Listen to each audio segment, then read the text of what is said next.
Good evening, Monadnock region, and welcome to another cool, Lester Smooth episode of Go-Mo Tonight, the Monadnock region's only weekly-ish, locally focused comedy podcast. Here in the Go Monadnock Space Lounge, I am your host this evening, Chris DiLoretto, here with my lovely co-host, Zoe Roten-Heinsman. And we're coming at you. We're recording today on Thursday, September 14th? 14th. Sounds about right. September 14th, 2023. Yes. And this episode should come out tomorrow. If it doesn't, it won't come out till next week because I am headed on a trip to our nation's capital for a summit. An important summit. Very important summit. Top secret? Well, or no? We don't need to out ourselves here, or anything like that. So lots of good things going on. Shout out to our friends Rachel Mussenden and Jared Radke. Those of you who watched episode 60 may have learned too late that we had a reading at the Divine on Main Wine Bar a week ago, last Thursday night, with some out-of-town authors. Our first... These guys were total strangers to us when we launched Monadnock Underground almost 5 years ago now. And they have both been... published in our series and collections. Rachel has won awards twice, and we have developed a relationship. And Jared, when we met him, he was living in Philadelphia.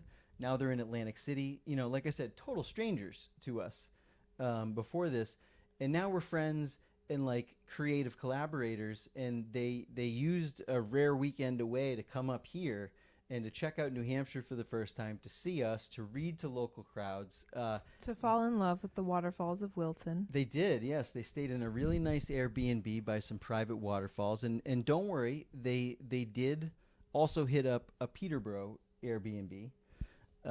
Which they also loved. They also, yes. It's hard to beat a private waterfall, honestly. That's right. But they, I think they really liked...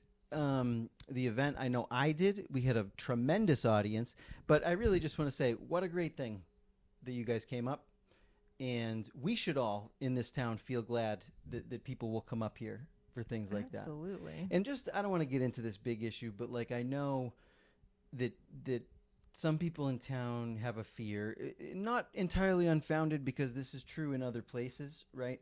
But they have a fear that somehow Airbnbs and things like that are causing problems, or they're contributing to our housing woes.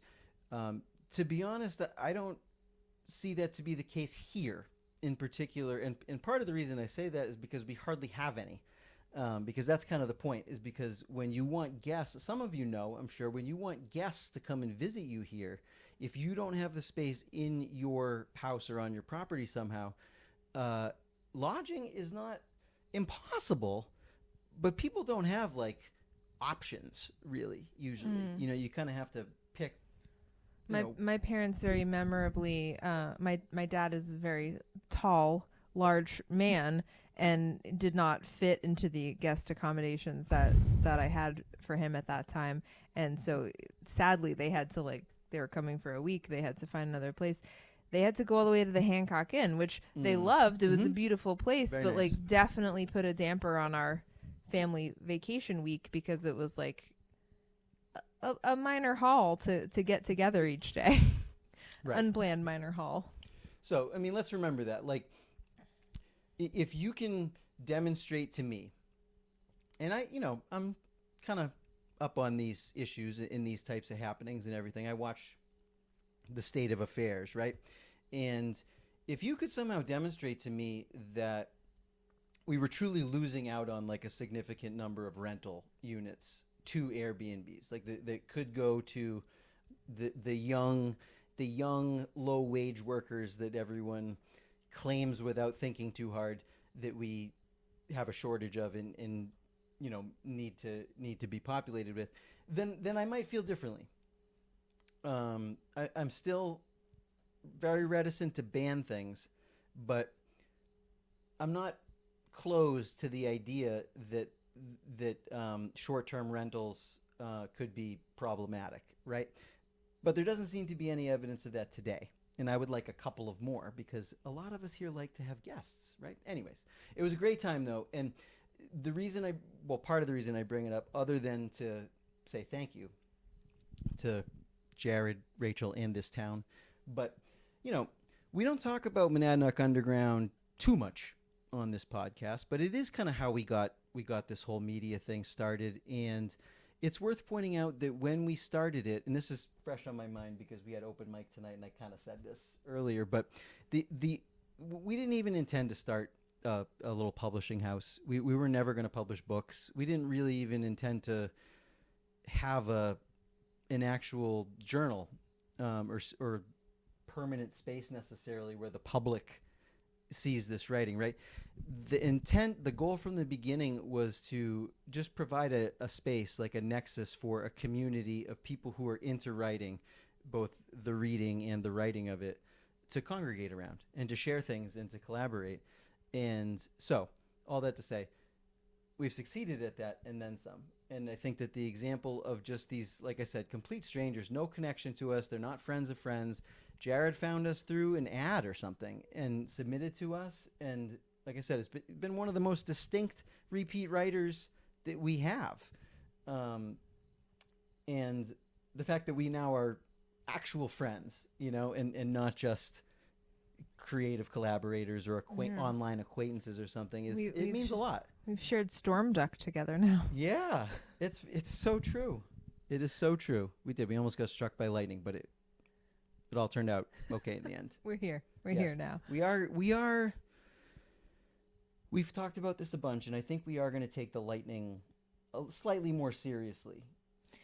I don't know if it is just like retrospective, like bad memory, but I feel like the hair may have stood up on me during that lightning time. No, because if that happened, it would have got you.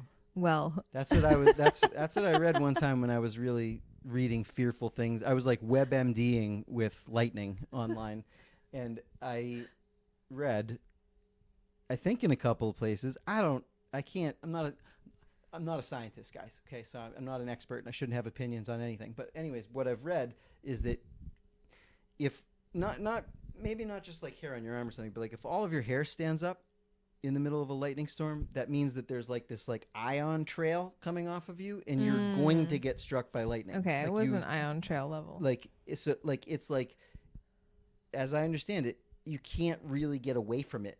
Like once that happens, I did continue down the rabbit hole all the way. I believe the thing to do, if I recall correctly, is kind of like to get on the balls of your feet and sort of like crouch a little bit. Don't get on the ground and like don't stand fully upright. For some reason, you're slightly more like the way that the current is going to travel into you when you get blasted, you're more likely to survive. Unpleasant thought, but that's what your options are at that moment. My technique, which was successful since I did not get struck by lightning, was to run, throw my umbrella and possibly squeal, and definitely run. I heard a yelp or a squeal. I don't think it came out of me. Maybe it did. That's unsure. Been suggested. That's been suggested. I felt like I heard it outside of me with my ears, but it's an out of body squeal experience. It was a chaotic moment. So the fog of war. Am I right? 9/11. Yes. Only it was the opposite of fog. It was more like the world was white.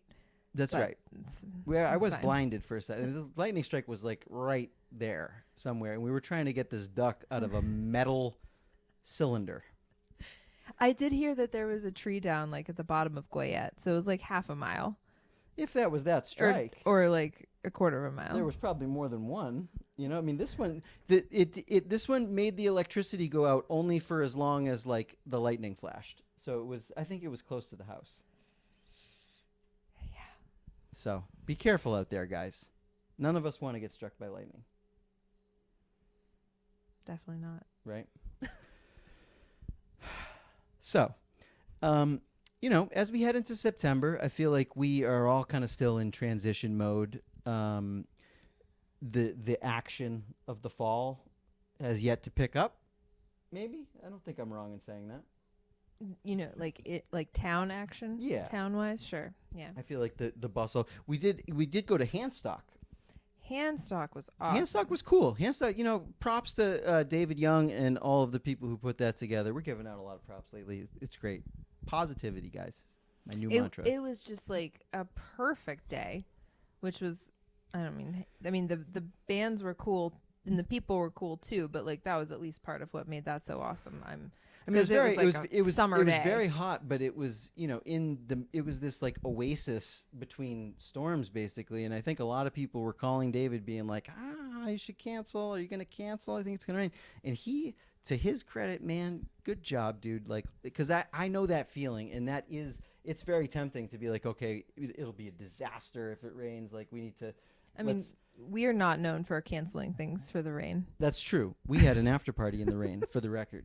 But I do think that generally, and I guess maybe we're like David in that regard, because maybe that's why I appreciate it so much, because that is what we did for the after party, is say, hey, you never know what time it's going to rain. Let's just do it. All our food trucks are dropping out. Doesn't matter. We're still doing this thing. David had food trucks. Nobody dropped out, as far as I know, and he held firm on it. And I guess so. The festival goes long. Festival, impressive. 11 to 8. So 9-hour deal. We had 5 kids with us.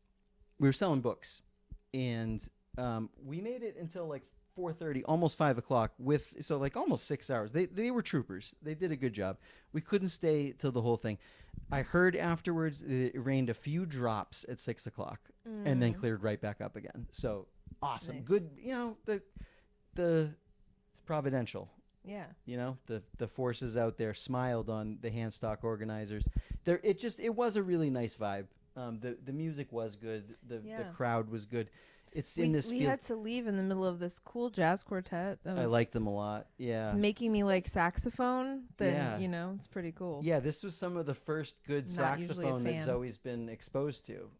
Right, but we have kind of determined that like you just haven't had a lot of good sax in your life. Yeah, just maybe scarred by like those Kenny G, Bill Clinton 90s right, years. Which is, for those of us, especially those of us who like jazz, that's not the saxophone, right? Even though I do think Kenny G might be like the top selling saxophonist of all time. Sure, but when I think about saxophone and it's that like smooth, like that's just a big turnoff. Yeah, I agree. This jazz quartet man didn't have that same vibe. Regular saxophone. This guy, playing a tenor sax, beautiful, very nice. Very nice. Yeah, so it was a shame to leave, and I think that there were probably going to be some great bands as the festival headed towards its climax as well that we missed. But yeah, great job. I guess my only criticism is I wish the field that it's in had Verizon service because we ended up being a cash only operation because we couldn't get our Square working. Well, but, hilariously enough, for all the crap that I get for not having Verizon, I had service and I could have run the Square, but he could not even get a text to verify me. It's kind of, it is sort of a bone of contention that comes up at funny times because like if you look at a coverage map, Verizon undeniably has like the best coverage, right? But if you go to any place where Verizon has a dead spot, you can bet any money that whatever. What do you have? I have Google Fi, which uses like any tower, like a bunch, not all, but a bunch. She will have service. And I am convinced that Verizon degraded its own service sometime in the last few years because there's whole places like Keene is like a Verizon dead spot now, like most of the city of Keene, which seems crazy to me. Whole sections of like Peterborough is mostly good, but like, I go dead in spots in Temple where I didn't used to go dead. Like it's weird. And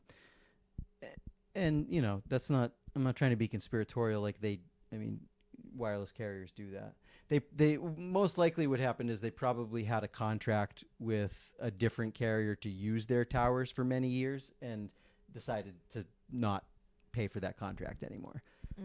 So again, I'm not spinning tails here. Like there might be a business reason to do that, and it just sucks for us because we live in a not very populated area. But it's great for people with Google Fi who might not have service in some regular places. But no, so back when you noticed me not having service, I had a different. Oh, you did? Service. Yeah, you used to have no service like anywhere with that carrier. Yeah, it wasn't a good one. That wasn't good. But Google Fi, you get it everywhere. I don't have a problem with it. No. Many countries around the world just gone with no trouble. I mean, I could be convinced on Google Fi, but like you have to get on board the Blue Text Message Club. It's not right? that I'm against it. You guys know. What they might not know is how many phones I've dropped in bodies of water, though, and like I just should not be trusted with a phone of that cost. I need like the $100 crap special because I'm going to drop it in a lake. It has happened. A lake, a snowbank. What about this phone though? I've had it for like almost a year. Yeah, have you dropped it in anything? Not yet. So maybe you're turning over a new leaf. I can't. Almost a year. That's not. It's not a great track record. It's not a great run. Your iPhone's only going to last 2 years. All right. So, because they do planned obsolescence. Again, not a conspiracy. They just do it.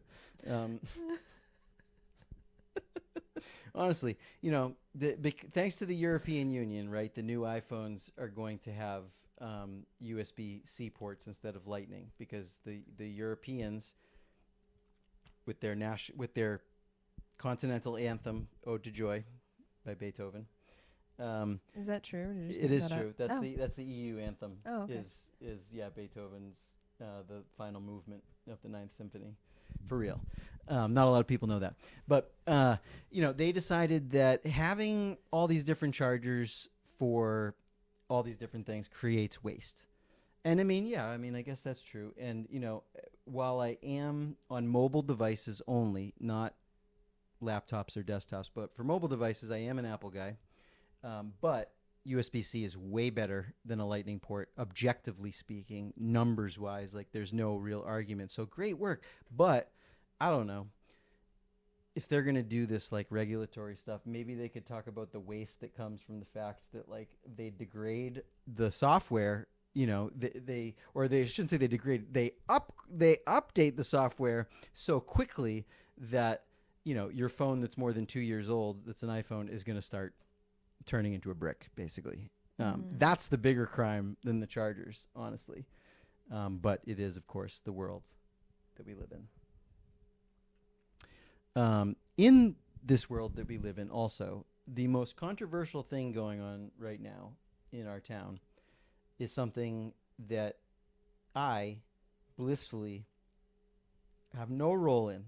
But I have a lot of opinions. But I didn't start this. I'm not in the middle of it. I haven't even argued with anybody about it at all. But it's tennis and it's pickleball. And I'll let you kind of tell the narrative. But before we do, I just want to preface it with something. And I might repeat this fact several times throughout this coverage to emphasize a point here, but I'm going to start and I'm going to finish and I'm going to say it in the middle. I look down on people who play pickleball, and I look down on people who play tennis, both of them. I don't like those games. I don't want to accommodate them. I don't care. I don't, very unsympathetic.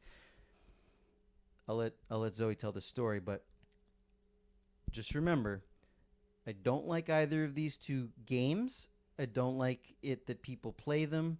And yet, even Christy Loretto, I understand that in this world that we live in, I am not the king of Spain. There are no laws against insulting me, as there are in Spain.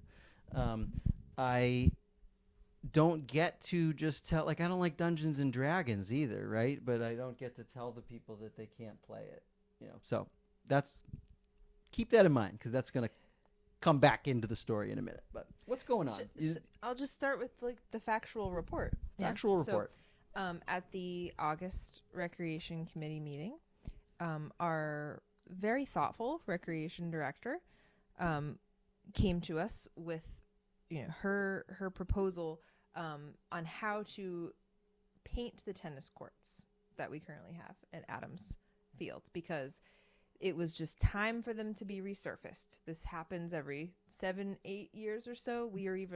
Maybe we had gone a little longer than that. She's careful with the budget and tries to stretch things out. We all know we don't have any Roman concrete. Okay, so every 7 or 8 years. This was just time for it to happen. It had been well budgeted for, fully planned expense, but as part of this resurfacing, she had to choose how to paint the lines. And I guess how it was before was that there was one tennis court painted just like a tennis court, and 3 that were painted shared tennis and pickleball. That is my understanding. So 1 was tennis. 1 tennis only. And 3 shared. 3 shared. 4 total. Yes, there's 4 courts total. And 3 public courts provided by the town of Peterborough.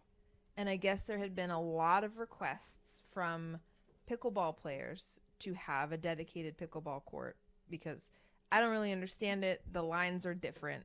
It's smaller because pickleballers are not athletic and they can't run around. Okay, so it's like half of the court. Anyway, they were just like, could we have one of these be pickleball courts and just not have the tennis lines on it? And so Lisa pondered, looked at the usage, looked at the needs of the town, and decided that how we would paint them is to have 1 dedicated tennis court, 2 shared courts, and 1 of the courts painted just for pickleball. And she came to us as a committee just for, to give us her plan and say, this is what I think we should do based on what I think that the recreational needs and desires of our townsfolk are. And the only people who have a problem with this are the Conval tennis. Well, or maybe it seems like tennis players in general. I don't know if she felt that there were a lot of tennis players who would be angry. Oh, I just mean based on the... I'm just saying before we knew. And yes, so sure. we discussed this as a committee. And we had a very angry coach, right? Tennis coach, about this idea. Was this before you even knew that? No, but I don't... That's just that's some hearsay that okay. I just want to stick to the factual. Okay. The documented. What's documented. Okay. Factual information. So we were like, that sounds great, Lisa. We totally trust your judgment on this, and that is what they did. And then there was this letter. I mean, did you want me to read this letter? It's a little bit long, but it's very nasty. I think its nastiness is worth putting some light on here. Okay. This letter is from Tuesday, September 5th. Letter to the editor in the Ledger transcript. And it is titled, Pickleball Players Had Better Show Up. Pickleball players at Adams Playground better be lined up through the parking lot waiting their turn on what the Recreation Department converted from a perfectly fine tennis court into a court for them alone. Anything less is proof of the department's misguided decision. What was wrong with the prior arrangement in which the court could be used for tennis one moment and pickleball the next? I hope pickleball players weren't so greedy as to be unsatisfied with the concessions that had already been made for them in the form of painted-on pickleball court lines. After all, they were playing on a tennis court. In any event, the department came to a stunning conclusion. Let's spend taxpayer dollars to eliminate a recreation option. If that aligns with its stated mission to provide the best possible recreation experience, that's a quote from our mission, then I'm President of the United States. Wiping off the map one of the few public tennis courts in the region, the one furthest from the sounds of the basketball court and playground, and the one nearest the tennis backboard, was bad enough before one considers that the Adams courts are also home to the Conval tennis teams. I must have missed the part where the high school is now fielding a pickleball squad, too. It was mentioned during a February 2022 Recreation Committee meeting that a designated pickleball court should be made because the sport was becoming quite popular, and there was talk about it possibly becoming an Olympic sport. Well, it still isn't one. But breakdancing now is, and that's another reason why pickleball players should be lined up outside the fence itching to take the court. Who knows when the recreation department will replace something they like? Well, do we want to call this letter writer out by name? Yeah, this definitely. is by Put his name on it. William Valancourt. William Valancourt. Thank you for your contribution to civic discourse. Now, there's actually some more letters that came out this week, but before we get there, I got to make a couple of comments about William's letter. William, oh heavens to Betsy, you might hear the sounds of those rotten, dirty children on the playground and those juvenile ruffians on the basketball court while you're trying to lob your aces in a quiet, public, reserved tennis court. Oh my. Oh. I mean, this is why we don't like tennis players to begin with, okay? Jesus Christ. So William, I don't know. Maybe you don't pay attention to like national news or anything, but like pickleball is everywhere, and it's growing, and people are really interested in it. And you know, trust me, man. Trust me. I know this because I am fucking really annoyed by it. Really annoyed by it. I think that it's the dumbest game. I have no idea why this is a giant craze. It's got to have something to do with SSRIs. I don't know. I just blame them for everything these days. But I don't like it either, William. Okay, I don't like it. But sometimes large groups of people in a society, say, where there's different types of people, come to want things that maybe didn't exist before. Okay, maybe they're new, or maybe they were things that were out of favor that are now in favor. I mean, God almighty, like look at history. Everything ebbs and flows, and things come in and out of fashion and all that stuff, right? And so if there's this game that is played outdoors on courts, a la tennis courts, that are used for this, and I'm sorry, but like tennis itself is not like the most popular in-demand thing even here. Like I know people play it and I know people use the courts, but like Jesus, like this is not like even like top 10 recreational activities. You know what I'm saying? I do think that the times the rec has tried to offer like tennis lessons, it's been canceled more often than not because of low signups. So like you're taking something that's like not that popular, and you're taking something that maybe isn't that popular yet, but is clearly growing in popularity and demand and has vocal people and active users who are trying. It's very popular in Peterborough. There are a lot of pickleballers. And this accusation, like this tone of like, oh, the rec committee is just unilaterally deciding it likes pickleball more than tennis. Like, dude, I don't know. Like, probably not that many people like pickleball more than tennis. We didn't choose for half the town to suddenly decide that they wanted to play, upright ping pong. Okay. But like, they did. Okay. And as you point out, this is a public court.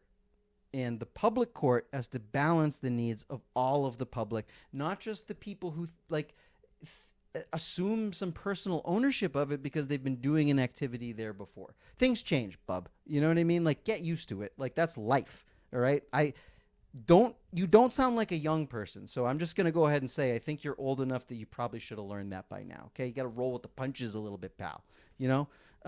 And lastly, the assertion that the rec committee like spent extra taxpayer money to do this is simply a falsehood.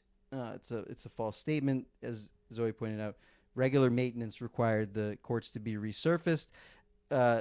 It's a simple decision of where to put the paint, not how much paint to buy. And God, that's a foolish thing to claim in a writing in a public organ here. For Christ's sake, try a little harder next time, William, and like take it easy. But that's not the end of it, right? Because we have some further responses. Some of them positive. They're not all No one's as nasty as William in these letters. Yeah. So I don't know. I don't know if I want to read all of these. No, don't. But just kind of you can just kind of say there's 3 more letters. There's 3 more letters. On this past Tuesday, the 12th, and one of them, as you mentioned, is titled "Where Are All the Tennis Players?" and this person, goes on to say like this was a regular resurfacing. Made that point in the paper. Thankfully, talks about like pickleball exploding in popularity. Asks where the tennis players are, saying that a lot of them have become pickleball players. Then they got older, he says. Yeah, they got older. Then there's another one that's titled "Pickleball Players Are Showing Up," and I like this little anecdote, which is the day after the writer hoped that we would be lined up at the fence, there were 12 enthusiastic players despite the record heat. We utilized our 2 new dedicated courts, which is the space of one tennis court, and spilled over onto the shared courts. There were no tennis players. Yeah, and like, because that's the way that you said that makes a good point because, in a sense, the using of the space that used to be one mixed-use court to create 2 dedicated courts may, in some cases, free things up for tennis players because it allows for double the number of pickleball players to have their own space and to be off of the courts that you can play tennis on. Yeah, that's true. I don't know how the nets. I don't know how it even I think works. it's the same net. Same net? Same net. Okay. Same net, just different lines. Okay. You just have to stand there like right at the net with your like fly swatter wiffle ball racket is what it looks like. And you like ping pong it. Like there's no like long serves. You know what I mean? It's almost like it's almost like badminton, except it uses the same net. You know what I mean? It's like in terms of like space, like you can't go very far. Yeah. It's all right up front. It's all right there. But the net's the same. So when they have divided one into 2, they're like 2 long thin courts? I'd have to see it. I don't think so. No, so I don't think so. They divided them into 2. So then they have 2 different nets? They must have 2 nets on the... Yeah, you would need 2 nets for 2 pickleball. So this is what I'm trying to understand, like turning the one shared court into 2 pickleball courts. Well, I imagine think of the long rectangle and cut it in half. And then the net would go the other way. Probably. Okay. Probably. So I was trying to figure that out as to that does sound like it would free up the shared courts for use in tennis. Yes. Yeah. Yeah. I was just That's what I'm saying. Visualizing That's what I'm saying. Because you can have 2 pickleball games going on one court. Which you can't do on a shared one because it uses the same net. Got it. You can only play one game at a time Got with it. one net. You need a net for every game. that makes it even... I didn't even understand that before this moment. It's not a bad decision on Lisa's part. I didn't think it was a bad decision before even not knowing that. Yes, just, but no, just there's because merits I trusted her this. expertise, you know what I mean? And her reasoning. But that makes it even clearer.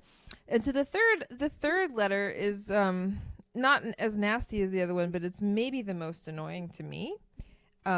It is titled "Losing Tennis Courts Hurts High School Players." And this goes on to talk about how the tennis players are going to have to wait longer because now they only have 3 courts to use instead of 4. And it makes their days really long, and it ends. It's really a shame that things played out like this. It just is a little bit dramatic. It's extremely dramatic. I'm sorry. They have 3 courts instead of 4 to play games on. Not every town even has tennis courts, and the tennis courts do not belong to the school, which has many towns in it. Perhaps the biggest. With a large budget and a lot of property. It's the town's tennis court. So now again, we're going to be kind here, right? There's a piece of me that, would reacts to this by straight up just being like, yeah, fuck the high school athletes. I don't give a shit about high school sports, and no one else should either, okay? But we're not going to do that. We're going to take a moderate course here and just say, look, first of all, we are reminded constantly that Conval and the town are separate entities, and there's not really a good quid pro quo between the two orgs in terms of like the two entities in terms of sharing property and resources. There just isn't. Okay, there's an attitude that like the town in its spaces, and yes, there may be some money exchange. That's fine. I'm not saying no expenses are covered or anything, but like that the town property must serve the school, but the school property does not in turn need to serve the town. Again, there's some disputing viewpoints on that. Maybe that's true, maybe it's not, but they are separate entities. That tennis court is not for the school, it is for the town. Now, the school wants to use it because they don't have their own tennis court, and that's fine. They don't have to make one.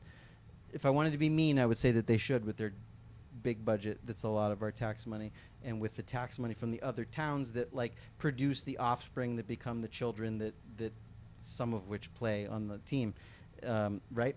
So, but I'm not saying that. I'm saying we should share the courts with the school, but that the school is not like somehow like the magic priority, or that the courts are there to serve the school. No, the rec director and the tennis courts must find a balance. This is what I'm talking about with the republic here, you know, and the society and everything else. Like, I hate tennis. I hate pickleball. I don't want to see it. I don't want to know about it. We should pave it over. You know what? I don't like bicycle pump tracks, but if they ripped up all that non-Roman concrete and made it into a giant pump track, I wouldn't give a shit, okay? But that's me, and I'm not the king. And you can legally insult me. People do it all the time, okay? And I don't get to make that choice based on just my own interests. We all have to share the public resources. So therefore, the appropriate thing to do is to balance the interests. This is called compromise. They have a fancy term for this. You have to balance the interests of the school children, which 3 courts out of 4, okay? Doesn't seem like deprivation to me. And the town tennis players, and the growing in number, very enthusiastic pickleball players. They all have to be accommodated in some degree, and I think that Lisa's decision of all the available options, frankly, does a phenomenal, like the best of all the things she could have done. That's the best possible job of balancing all of these. Nobody gets everything that they want, but everybody gets something. Everyone gets a little love. Everyone can make it work. You know, if you're not an asshole.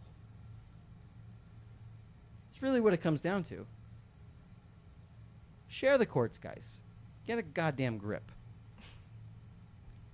You know? Whew. Now, these are all things, of course, that couldn't be said in the Peterborough, New Hampshire Facebook group. The main town Facebook group with its forget how many people are in there, but with its high number of individuals. I don't know either. Are in there.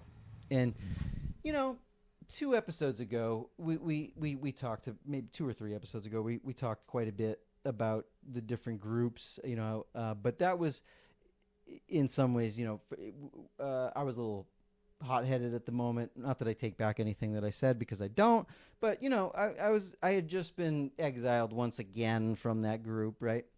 And so I was pretty mad, and we're not gonna go down that road. We're not gonna spend that much time saying fuck Don Sykes. Maybe a little time, but like not that much time. And but I do want to talk about this again because so we're giving more props as we've been doing, and I want to call up the iPad here and find this in here. But today we are giving some props to none other than Blair Weiss. Now, Blair, some of you may know him as a member of the planning board. Some of you may know him as the owner of a very cool car, whose name I'm not going to try to speculate on because I won't get it right. But Blair, some of you may know, is also the guy with the initiative who founded exactly 1 year ago today the Peterborough, New Hampshire Uncensored group. And I want to, if I can find it in a second, I'm going to read Blair's anniversary post because it's very nice, and I think it speaks to Let me just bear with me. Let me read this here because it's worth it. This is from Blair 18 hours ago. Happy birthday, Peterborough, New Hampshire, Uncensored. Today marks our 1 year and 1,250 members. I couldn't be happier with the success of the page. To be honest, the first week or two, I wondered if we did the right thing by making this page. It seemed like a few people were testing the waters to see if I would really not censor their posts. I remember this. And there were people trying to make it sport, to have me ban someone else by screenshotting an IM conversation that may or may not have started on this page. In the end, nobody has been banned over stuff like that. In the future, I was thinking about the first person to report a post is going to get a little time in the corner. Everyone is free to leave if their feelings get hurt. The only people I have banned and removed their post are the HVAC duct cleaning scammers, which breaks rule number 8. I have literally got it down to knowing who they are before they post. They will have a very locked down Facebook profile, with the exception of a few photos of their very photogenic family. I won't divulge any more of my algorithm, but it works. Administration for Chris and I has been pretty much hands-off. Can attest. It certainly has. But there are some things I think we should do more often. We have such a talented group of local professional and amateur photographers. There is no reason why we don't change the group photo more often. I'll try to run a monthly contest. We haven't had a membership drive, but for the first anniversary, why doesn't everyone invite 10 of their friends that lives in Peterborough or very local to Peterborough? That might tip the membership closer to the non-freedom Peterborough page. If anyone is a budding writer, why not post a weekly commentary on the state of Peterborough or your new kitten? And I'll just add to that.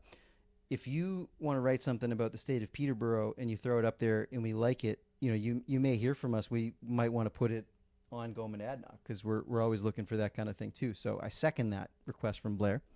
Back to Blair. Photographers are always welcome to post a daily photo of our town. Talking to you, Bree, Jeff, Kevin, Nick, et al. In the end, I think I did the right thing, and this page works for us. Thanks, everyone, for 1 year. Any other thoughts to make this a better page? I didn't say safer. Thank you, Blair. Shoot them to Chris or I.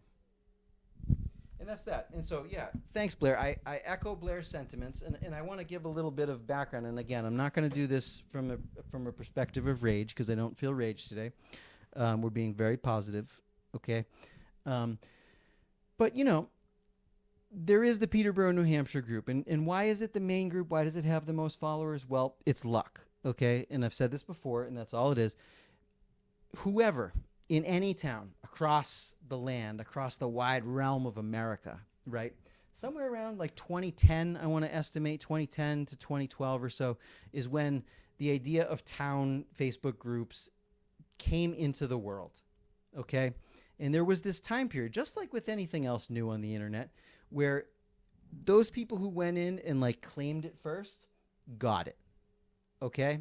And that's what happened with this guy who no one seems to know. Like, I know a lot of people in this town, like a ton of people, and nobody fucking knows Don Sykes. Nobody fucking knows this guy, okay? Where is he? Who is he? How the hell did he get the luck to do this? But he did, okay? He did. That's fine. That's how it works. Facebook is not fairness, okay? No one claimed that. No one promised that. That's fine. I understand that. That's great. So he got it, okay? And it's just a matter of critical mass and inertia. When you became the group that started at that time, typically that was the time just when everyone joined it. And once everybody's in a town Facebook group, they're not really looking for a second group typically. So they just stay there, and inertia keeps it going, and that's the way it is. Over 10 years later, that's how it goes, okay? But my view is, if you're a decent person and you care about quality, and like you presumably, if you started this group, you care about community discourse and things like that. And I'm not saying that you have to like everything, but judiciousness is important, and consistency is important. And if there are going to be rules and there are going to be things that are like verboten, then it should be across the board, and it should also be judiciously applied. And there should also be, reasons for exceptions and things like that. But instead, what we have is effectively what I've been joking about with like the King of Spain. We've got the king, and, just like the monarchs of Europe are of like incredibly low quality in the 2020s, right? Like that's what we have here.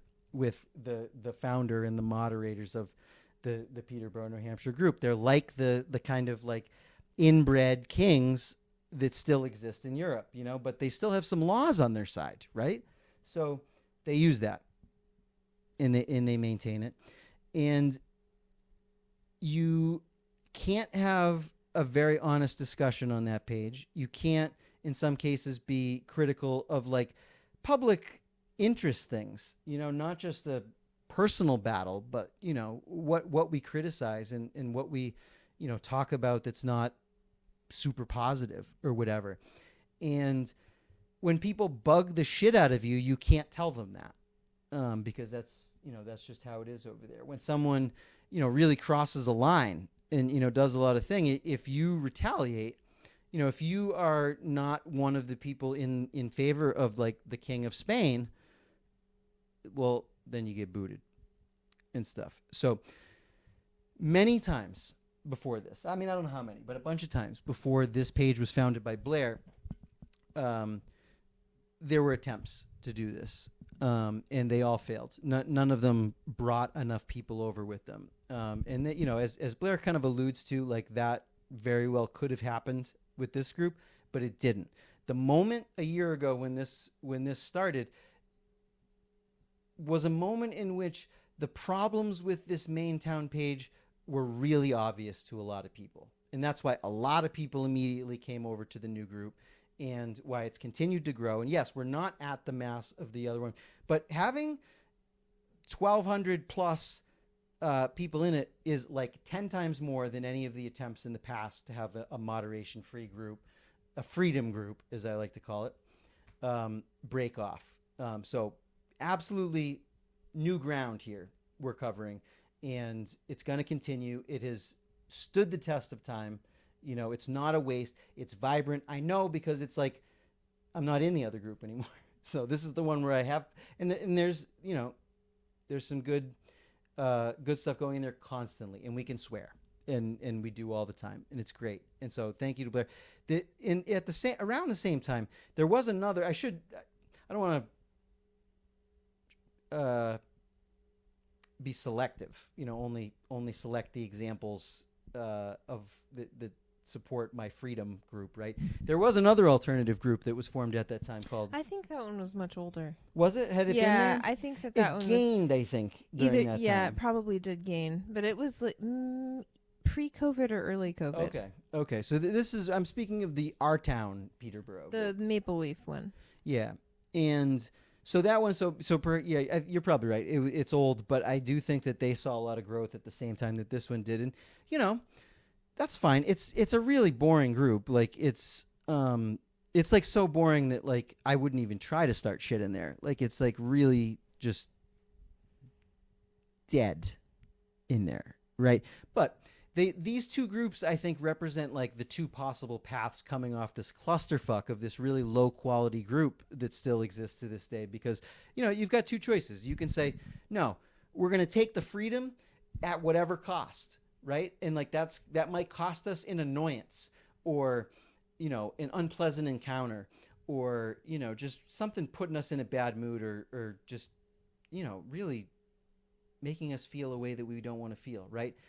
But maybe we say that cost is worth it for, the creativity and the spirit, the true American individual, pioneering, trying new things, testing the boundaries spirit that can only really happen when people are left to their own devices, right? We believe that cost is worth it.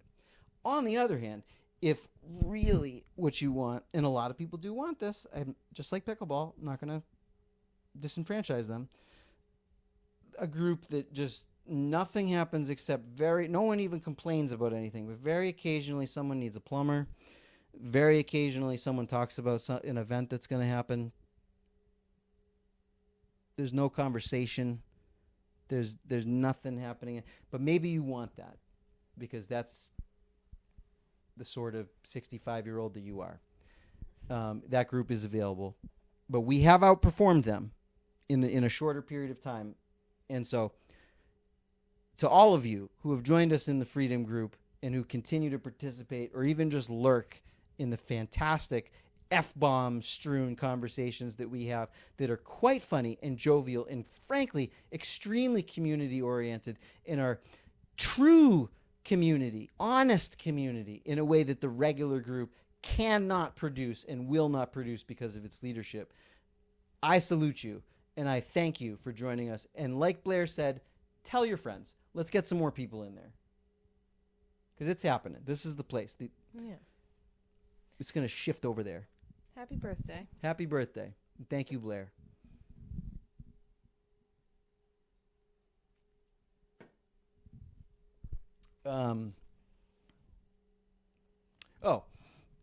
And I did thank you to our another subject, and this may do it for us today. I'm not sure how much else there really is, but thanks to our esteemed select board member and friend Bill Taylor. And I do before I say what he badgered me about, I want to say that in general I really applaud the fact that we have elected leadership in this town that often goes out of its way to recognize and to give credit to our very worthy town employees for the work that they do. And we love the town employees as well. We are not haters of the town workers. And so Bill brought it to my attention. We gave Kate Kuhn props last week for the successful grant against my objections of the community center, which means that I have to shut up now.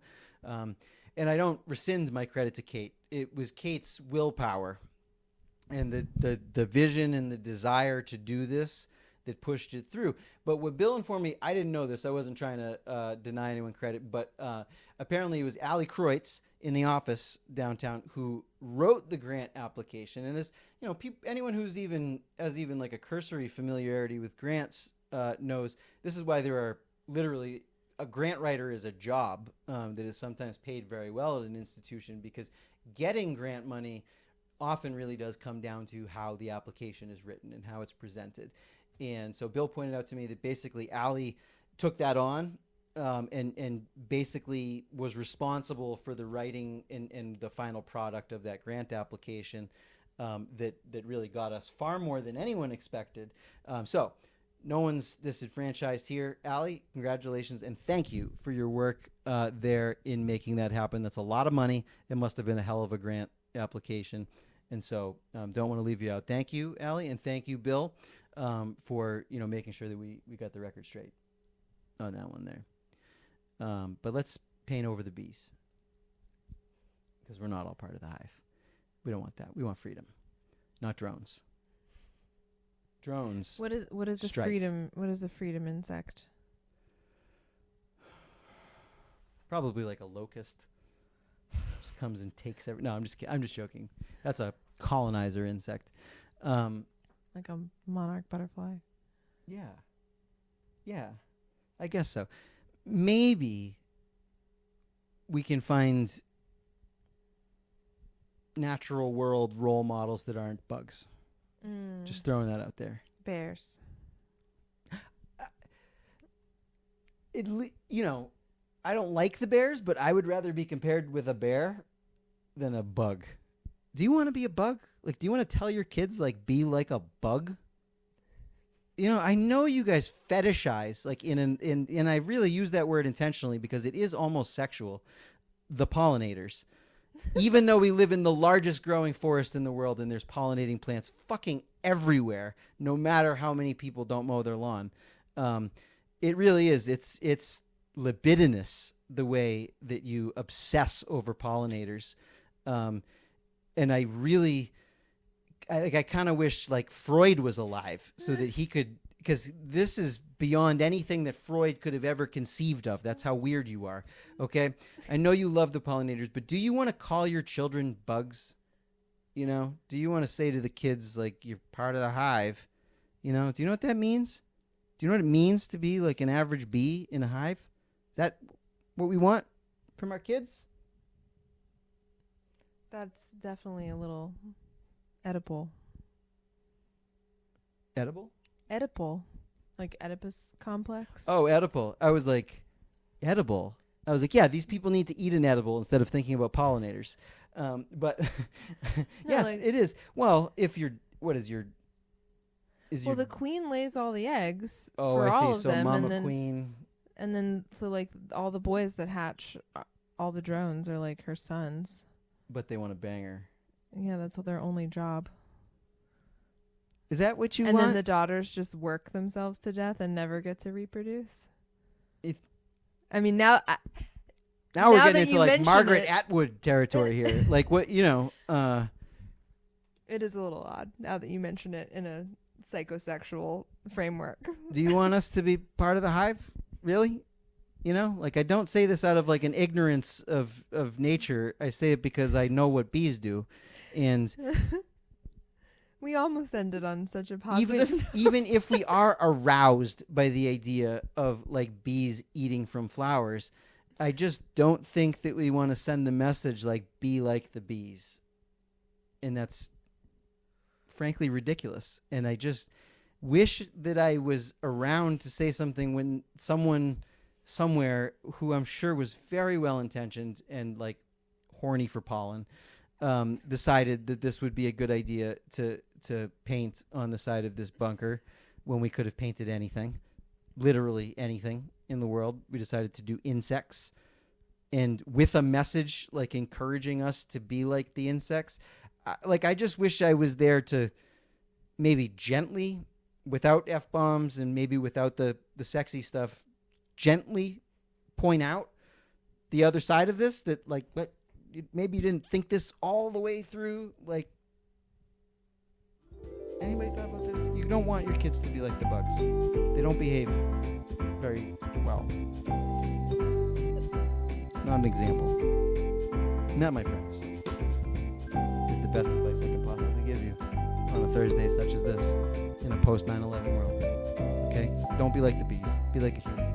That's what we want. We need more humans, not more bees. Okay? That's our show for this week. Thank you for joining us. I'm headed to DC for the summit. I'll bring you back some nothing probably, but like I'll come back. I'm coming back after the weekend. We'll do this again next week. Maybe we'll have a guest.